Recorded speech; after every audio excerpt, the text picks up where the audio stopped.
हे hello everyone, 20 साल year. तो guys आज हम एक्सप्लेन करेंगे throne of seal season 3 episode 2 के नॉवेल को। तो गाइस अगर आपने हमारे किसी भी एपिसोड को मिस कर दिया तो एक बार चैनल की प्लेलिस्ट को चेकआउट जरूर करें। तो एपिसोड की स्टार्टिंग में हमें दिखाया जाता है कि जो चेनिंगर होती है और वांग युआन होते हैं वो जब ग्रीन पूल से निकले थे तो वो लोग बेहोश हो गए थे। उसके बाद जय ने उन लोगों का इलाज कर दिया था। उसके बाद हमें दिखाया जाता है फिर से ग्रीन पूल में हलचल होती है और इस बार एक पैर निकलता है और वह पैर एक लड़की का लग रहा होता है। तो लिलिन बोलता है अब इस ग्रीन पूल में केवल 2 ही बंदे बचे हैं, एक तो कायर और एक हाउचन, और यह पैर मुझे कायर का लग नहीं रहा है। तो क्या हाउचन का लिंग परिवर्तन हो गया? क्या हाउचन लड़की बन गया है? तभी जय लिलिन के पास आता और कहता क्या पागलों वाली बातें कर रहे हो, एक लड़का एक लड़की कैसे बन सकता है? तो लिलिन बोलता है मैंने एक कहानी सुना था जिसमें एक लड़का लड़की बन गया था। तभी चेनिंगर लिलिन को एक टपली मारती है और बोलती है क्या पागलों वाली बातें कर रहे हो, पहले उस लड़की को बाहर तो आने दो। उसके बाद हमें दिखाया जाता है वो लड़की बाहर आती है और सीधे उन लोगों के पास आकर बोलती है क्या तुमने मुझे पहचाना? तो सारे लोग के होश उड़ जाते हैं और वो लोग सोचने लगते हैं क्या हाउचन लड़की बन गया है। तभी वो जो लड़की होती है वह कहती है तुम लोग मुझे नहीं पहचान सकते। उसके बाद वह तुरंत अपना पंख फैलाती है और हवा में उड़ने लगती है और उसके पंखों को देखकर तुरंत चेनिंगर बोलती है ये तो लाइट एलिमेंटल फेरी है, हाउचन की स्पिरिचुअल स्टोव, पर ये कैसे हो सकता है, ये एकदम ह्यूमन फॉर्म में कैसे आ गई है? तभी ग्रीन पूल से हाउचन बाहर निकलता है और उन लोगों के पास जाकर उन्हें बताता है कि उसका लाइट एलिमेंटल फेरी और सेंट स्पिरिचुअल स्टोव दोनों कंबाइन हो चुके हैं और इस कॉम्बिनेशन प्रोसेस में जो लाइट एलिमेंटल फेरी है उसको एक ह्यूमन बॉडी मिली है और वह अब ह्यूमन की तरह बातें भी कर सकती है। लेकिन यहाँ पर हाउचन को एक नुकसान यह हुआ है कि जो उसका सेंट स्पिरिचुअल स्टोव का अट्रैक्टिंग पावर है, जैसा हाउचन को डर था वैसा ही हुआ, उसका अट्रैक्टिंग पावर चला गया है। अब सेंट स्पिरिचुअल स्टोव के पास अट्रैक्टिंग पावर नहीं है लेकिन लाइट एलिमेंटल फेरी की पावर काफ़ी ज़्यादा बढ़ चुकी है और इधर हाउचन का स्पिरिचुअल स्टोव लेवल 4 पर आ गया है। पहले वह लेवल 5 का स्पिरिचुअल स्टोव था लेकिन इस इवोल्यूशन के बाद वह लेवल 4 का स्पिरिचुअल स्टोव बन गया है। उसके बाद जो हाउचन होता है वह सबकी तरफ देखता है और कहता है कौन कौन आ चुका है। तो वहाँ पर लिलिन बताता है कि कायर को छोड़कर सारे लोग आ चुके हैं। उसके बाद हाउचन और उसकी पूरी टीम वहीं पर वेट करने लगते हैं लेकिन कायर बाहर नहीं आती। तो हाउचन को काफ़ी ज़्यादा टेंशन होने लगती है और इधर उधर वह घूमने लगता है और थोड़ी देर और वेट करता है पर फिर भी कायर नहीं आती। तब वहाँ पर वह सिया स्पिरिचुअल स्टोव को बुलाता है। उसके बाद सिया कहती है क्या हुआ हाउचन? तो वहाँ पर हाउचन उससे मदद मांगता है और कहता है तो सिया से हाउचन पूछता है कि आखिर कायर इस ग्रीन पूल से बाहर क्यों नहीं आ रही है? अब इस मायावी स्वर्ग को द्वार को छोड़कर जाने के लिए हमारे पास केवल 1 ही घंटे बचे हुए हैं और मुझे डर है कि कायर को कुछ हो ना गया हो। तो वहाँ पर सिया बोलती है रुको, मैं तुम्हें इस ग्रीन पूल में जाने का फिर से एक रास्ता बना देती हूँ। उसके बाद सिया अपनी पावर्स का यूज करती है और वहाँ पर एक टेलीपोर्टेशन खोल देती है। तुम इस टेलीपोर्टेशन के रास्ते वहां जा सकते हो जहां कायर इस ग्रीन पूल में अपने ट्रू शैडो स्पिरिचुअल स्टोव को आत्मसात कर रही थी। उसके बाद हाउचन सिया को थैंक यू बोलता है। उसके बाद हाउचन लाइट एलिमेंटल फेरी की तरफ मुड़ता है और कहता है कि तुम अपने फिर से वही छोटे से वाले रूप में क्योंकि हाउचन को डर था कि इस समय जिस सिया रूप में है वह काफ़ी ज़्यादा ब्यूटीफुल है, अगर हाउचन के साथ वह बाहर घूमेगी तो ज़रूर ही उस पर कुछ लोग लट्टू हो जाएंगे और इससे हाउचन को प्रॉब्लम हो सकती है। इसीलिए हाउचन उससे कहता है कि अपने छोटे फॉर्म में आ जा। उसके बाद जो लाइट एलिमेंटल फेरी होती है वह फिर से अपने छोटे फॉर्म में आ जाती है और हाउचन के कंधे पर जाकर बैठ जाती है। उसके बाद हाउचन उस टेलीपोर्टेशन में जाता है पर लाइट एलिमेंटल फेरी उस टेलीपोर्टेशन के रास्ते नहीं जा पाती और वह बाहर ही रुक जाती है और हाउचन फिर से वहीं पहुंच जाता है ग्रीन पूल के अंदर। लेकिन वह इस बार कायर की लोकेशन पर पहुंचा था पर हाउचन वहां पर यह देखकर काफ़ी ज़्यादा शौक होता है कि वहां कायर नहीं होती है और वहां पर हाउचन उस ग्रीन पूल के अंदर कायर को ढूंढने लगता है और थोड़ी देर में उसे कायर दिखती है। लेकिन ये हाउचन कायर को देखकर काफ़ी ज़्यादा शौक हो जाता है क्योंकि इस टाइम कायर की बॉडी पर एक भी कपड़े नहीं थे और वहाँ पर कायर एक बहुत ही अजीब मुद्रा में बैठी हुई थी, जैसे उसे कुछ हुआ हो। उसके बाद हाउचेन तुरंत कायर के पास जाता है और उसे उठाने की कोशिश करता है, पर हाउचेन कायर की बॉडी को टच करने से झिझक रहा था क्योंकि उसे डर था, क्योंकि कायर की बॉडी पर इस समय एक भी कपड़े नहीं थे। हाउचेन और कायर थोड़ा सा क्लोज रहते थे, किस होता रहता था, लेकिन उन लोगों के बीच में कभी ऐसी सिचुएशन नहीं हुई थी कि दोनों नंगे हो। और यहाँ पर तो कायर की एक भी बदन पर एक भी कपड़ा नहीं था। उसके बाद जो हाउचेन होता है वह कायर को उठाने की कोशिश करता है, पर कायर नहीं उठती। उसके बाद जो हाउचेन होता है कायर की बॉडी में अपनी एनर्जी डालता है और उस एनर्जी से कायर को होश आता है और वहाँ पर कायर अपने सामने हाउचेन को देखकर काफ़ी ज़्यादा शर्मा जाती है, पर वह अपनी जगह से हिल नहीं पा रही थी। और वहाँ पर जो कायर होती है वह हाउचेन को देख ही रही थी और उसका चेहरा एकदम लाल हो चुका था क्योंकि उसकी पूरी बॉडी पर एक भी कपड़ा नहीं था और वह कुछ भी नहीं कर सकती थी क्योंकि कायर अपनी जगह से 1 इंच भी हिल नहीं पा रही थी। उसके बाद जो हाउचेन होता है वह कायर को उठाता है और यहाँ पर कायर एकदम हाउचेन की सांसों को भी महसूस कर पा रही थी और यहाँ पर हाउचेन अपनी भावनाओं को बहुत ही मुश्किल से रोका हुआ था और उसकी बॉडी में ऐसा लग रहा था जैसे अभी सब कुछ हो जाएगा, लेकिन वह अपनी बॉडी पर एकदम कंट्रोल रखा हुआ था। उसके बाद हाउचेन कायर को वहाँ से उठा कर ले जाता है और उसे ज़मीन पर लिटा देता है और अपनी एनर्जी से पहले वह कायर को ठीक करता है और थोड़ी देर में कायर चलने फिरने लायक हो जाती है और तुरंत कायर उठते थोड़े से पीछे चल जाती है। उसके बाद जो हाउचेन होता है वो अपनी ऊपर के कपड़े कायर को निकाल कर दे देता है और हाउचेन की नज़र अभी कायर पर ही थी, तो कायर उससे गुस्से में कहती है, इतना देख लिए अभी मन नहीं भरा क्या?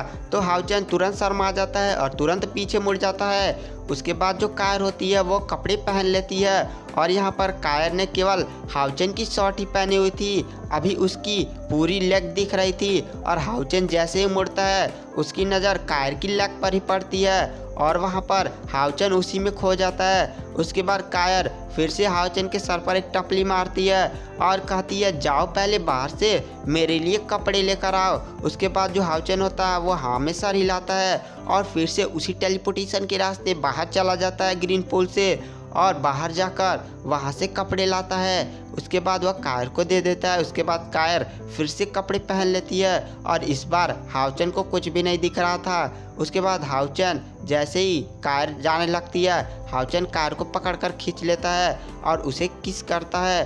उसके बाद हमें दिखाया जाता है कायर और हाउचेन बाहर जाते हैं। उसके बाद लिलिन सीधे कायर के पास जाता है और पूछता है कि आखिर तुम्हें क्या हो गया था, आखिर तुम्हें इस ग्रीन पूल में इतना लेट क्यों हो गया? तो वहाँ पर कायर उन लोगों को बताती है कि जब मैं अपने ट्रू शैडो स्पिरिचुअल स्टोव को आत्मसात कर रही थी तो वहाँ पर मेरी बॉडी काफ़ी ज़्यादा वीक थी क्योंकि मेरी बॉडी में इस टाइम एक लेवल 1 और एक लेवल 2 का स्पिरिचुअल स्टोव आत्मसात है और वहाँ पर तीसरे स्पिरिचुअल स्टोव लेवल 2 का, वो भी इसीलिए उसको आत्मसात करने में मुझे काफ़ी ज़्यादा प्रॉब्लम हो रही थी और वहाँ पर मेरे 1000 स्ट्राइक स्पिरिचुअल फर्नेस और संसार का स्पिरिचुअल फर्नेस ने मेरी बॉडी में एक एनर्जी छोड़ी जिसके कारण मेरी बॉडी वहाँ पर अकड़ गई। तीसरा स्पिरिचुअल स्टोव ट्रू शैडो आत्मसात तो हो गया लेकिन मेरी बॉडी वहीं पर अकड़ गई थी, लेकिन वह उन लोगों को अपने ऊपर से कपड़े जल जाने की बात तो वह नहीं बताती है। उसके बाद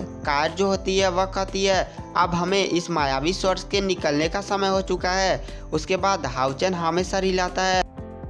उसके बाद जो हाउचेन होता है वह सोचने लगता है क्या उसे जय के सामने ही इटर्नल मेलोडी का दरवाज़ा खोल देना चाहिए। उसके बाद जय हाउचेन की प्रॉब्लम समझ जाता है और वह तुरंत लेडी वांग युआन युआन के पास जाता है और कहता है कि तुम मुझे मारकर बेहोश कर दो, और वह अपना सर लेडी वांग युआन युआन की तरफ कर देता है। तो लेडी वांग युआन युआन पहले तो झिझकती है लेकिन फिर अपना हाथ उठाती है और जय के पीछे एक दे मारती है जिससे जय तुरंत बेहोश हो जाता है।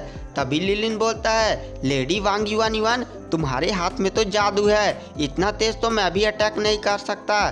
तभी लेडी वांग युआन युआन उसे गुस्से में कहती है, हाँ आओ तुम्हें भी एक दे देती हूँ जिसे तुम यहीं पर बेहोश हो जाओगे, मुझे तो डर है तुम बेहोश होगे या इस दुनिया से ही उठ जाओगे। तो वहाँ पर लिलिन बोलता है, अरे भाई रहने दो रहने दो। उसके बाद हमें दिखाया जाता है जो हाउचेन होता है वो अपना इटर्नल मेडिल लॉकेट को एक्टिवेट करता है और वहाँ पर उसका दरवाज़ा खोलकर अपने 5 साथियों को वहाँ से भेज देता है। उसके बाद हाउचेन जय को उठाता है और उसे होश में लाता है। उसके बाद जय, कायर और हाउचेन मायावी स्वर्ग के द्वार को छोड़कर बाहर निकल जाते हैं और इधर हमें दिखाया जाता है मायावी स्वर्ग के बाहर, जहां पर नाइट टेम्पल के एल्डर और प्रीस्ट टेम्पल के एल्डर और डीमन साइड की तरफ से डेमन एल्डर अपने सभी साथियों का आने का वेट कर रहे होते हैं। और तभी उन लोगों के सामने मायावी स्वर्ग का दरवाज़ा फिर से खुलता है और इसमें इस बार हाउचेन, कायर और जय ही बाहर निकलते हैं। और वहाँ पर हाउचेन सीधे नाइट टेम्पल के एल्डर के पास जाता है और वहाँ पर प्रीस्ट टेम्पल के एल्डर तुरंत हाउचेन, कायर और जय को देखकर काफ़ी ज़्यादा खुश हो जाते हैं। उसके बाद एल्डर पूछते हैं कि आखिर हाउचेन बाकी सब कहाँ हैं, तो हाउचेन बताता है वुमेन्स की तरफ से हम ही तीनों लोग बस बाहर आए हैं और बाकी सारे लोग मारे जा चुके हैं। जो डीमंस इस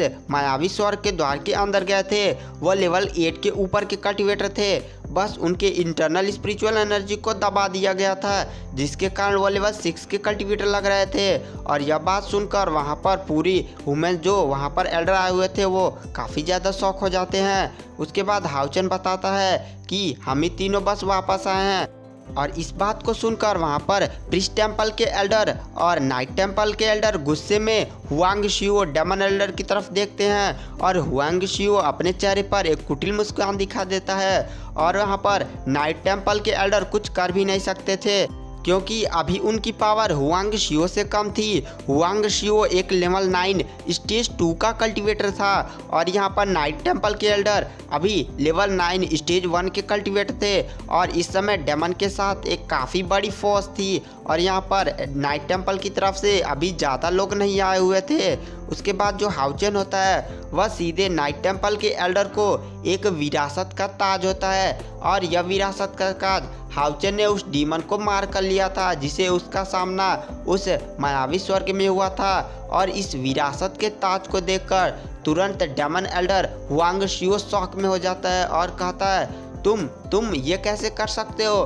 तो वहाँ पर हाउचेन बस एक मुस्कुराहट दे देता है और वहाँ पर एल्डर काफ़ी ज़्यादा शॉक हो जाता है और वह सोचता है कि मुझे ऐसा लगा था क्यों बाहर कि डेमन गॉड एम्परर उस मायावी स्वर्ग के अंदर गए थे, लेकिन आखिर अंदर हुआ क्या था, आखिर अंदर कितने लोग मरे, कितने लोग जिंदा हैं। क्योंकि इस बार जो डीमन गॉड एम्परर की तरफ से सारे प्रतिनिधि इस मायावी स्वर्ग में गए थे वह कहीं ना कहीं किसी न किसी डेमन बड़े क्लैन के एकदम उत्तराधिकारी थे। अगर उन्हें कुछ हो जाता है तो एल्डर हुआंग शियो को एक बहुत ही बड़ी कीमत चुकानी पड़ेगी। और इसमें सबसे बड़ी बात यह थी कि इसमें जो अफबाऊ था वो तो डेमन गॉड एम्परर का उत्तराधिकारी था और यह अगर बात यह डेमन गॉड एम्परर को पता चल गई तो उसकी तो खैर नहीं। उसके बाद हुआंग शियो हाउचेन को गुस्से में देखता है और इधर वो अपनी तलवार निकाल लेता है और हाउचेन से कहता है बताओ आखिर अंदर हुआ क्या था। तो हाउचेन बस मुस्कुरा देता है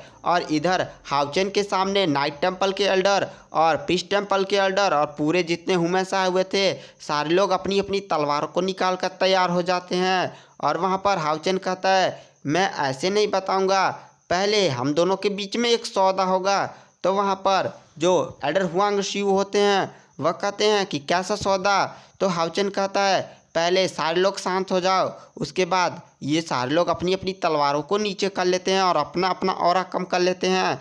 और गाइस आज की वीडियो की एक्सप्लेनेशन को यहीं पर एंड कर देते हैं। आखिर हाउचेन एल्डर हुआंग शियो से किस तरह का सौदा करेगा यह सब जानने के लिए आपको नेक्स्ट एपिसोड का वेट करना पड़ेगा। Thank you, bye bye. Next episode कभी भी अपलोड हो सकता है।